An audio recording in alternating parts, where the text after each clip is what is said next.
ওয়ালাইকুম আসসালামুল্লাহ বারাকাতু হাবিবি বারাকাল্লাহ ফিক। হ্যাঁ, যা বুঝতে পারলাম কোনো এক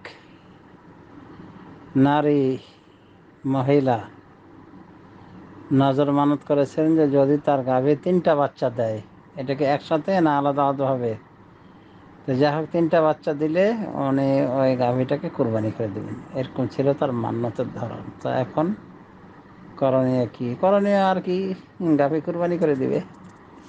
হ্যাঁ, কোরবানি তো করবেই।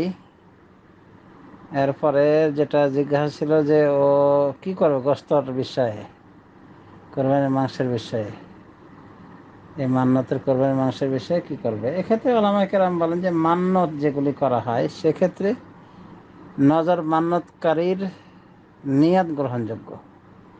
উনি যদি মান্যতের সাথে নিয়াত করে রাখেন যে এটা মান্যত, মানে কোরবানির মান্যত হিসেবে, হ্যাঁ কোরবানি করবো, মান্যত হিসেবে কোরবানি করবো, মান্যত মানলাম না আমার যদি 3টা, মানে এই গাভীর 3টা বাচ্চা হয় তো কোরবানি করবো, যেমন এখানে বলা তো হলো।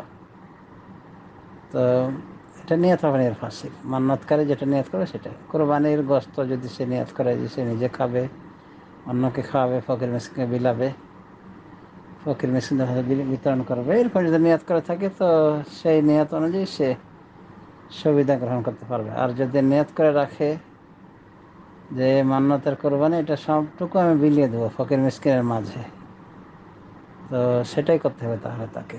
তো এটা তাকেই জিজ্ঞাসা করা উচিত যে তার কি নিয়ত ছিল কোরবানি এভাবে যে করবেন, উনি মান্যত মেনেছিলেন। প্রথমত আমরা বললাম মান্যত মানা এভাবে ঠিক নয়, অনেকে হারাম বলেছেন, তবে মাকরুহ তো অবশ্যই, কারণ শর্তযুক্ত এবাদত আল্লাহ পছন্দ করেন না। এই জন্য রাসূলুল্লাহ সাল্লাল্লাহু আলাইহি ওয়াসাল্লাম না করেছেন, লা তানজুরু, তোমরা নিয়ত নজর মান্যত করো না, এভাবে রাসূলুল্লাহ সাল্লাল্লাহু আলাইহি ওয়াসাল্লাম নিষেধ করেছেন। বুখারী মুসলিম বিভিন্ন হাদিসে নবী সাল্লাল্লাহু আলাইহি ওয়াসাল্লাম নিষেধাজ্ঞার কথা পাওয়া যায়। আর বলেছেন যে নজর মান্যত কোনো কিছুই করতে পারেন তাকদীর থেকে, মানে তাকদীরের কোনো বিষয়কে পরিবর্তন করতে পারে না। তবে এটা এমন একটা জিনিস যার মাধ্যমে বখিল থেকে মাল খসানো হয়, মানে বখিল সহজে দিতে চায় না, বিপদ আপদে পড়ে গিয়ে তখন শর্ত করে, আল্লাহ তুমি যদি আমার ছেলেটাকে বাঁচিয়ে দাও তা আমি তোমার রাস্তায় একটা গরু কোরবানি দেবো, আল্লাহ তুমি যদি আমার এটা করে দাও তাহলে মসজিদে আমি 1000 টাকা দেবো,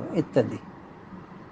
তো নবী সাল্লাল্লাহু আলাইহি ওয়াসাল্লাম এইভাবে বলেছেন, মানে নিরুৎসাহিত করা হয়েছে। এরপরও অজ্ঞতার কারণে এই মান্যতগুলি মানা হয়ে থাকে, এভাবে শর্তযুক্ত মান্যত। তবে এটি একটি আজব এবাদত যে প্রথমত এটি নিষিদ্ধ, মানে নজর মানত করা এভাবে নিষিদ্ধ।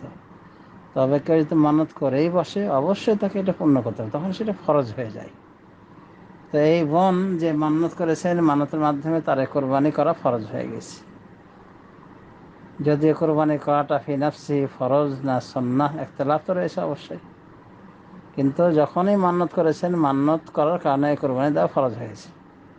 আর এটা তার নিয়ত উপর নির্ভরশীল, নিয়ত যেটা রাখবেন, যদি শুধু মিসকিন বিতরণের নিয়ত করেন তো সেটাই করতে হবে। আর যদি অন্যান্য কোরবানির গোশত যেভাবে খায় দিয়ে থেকে খায়, এখানেও সেটা করতে পারেন। আল্লাহু আ'লাম। ওয়া সাল্লাল্লাহু আলা নবিয়্যিনা মুহাম্মদ ওয়া আলা আলিহি ওয়া সাহবিহি আজমাইন।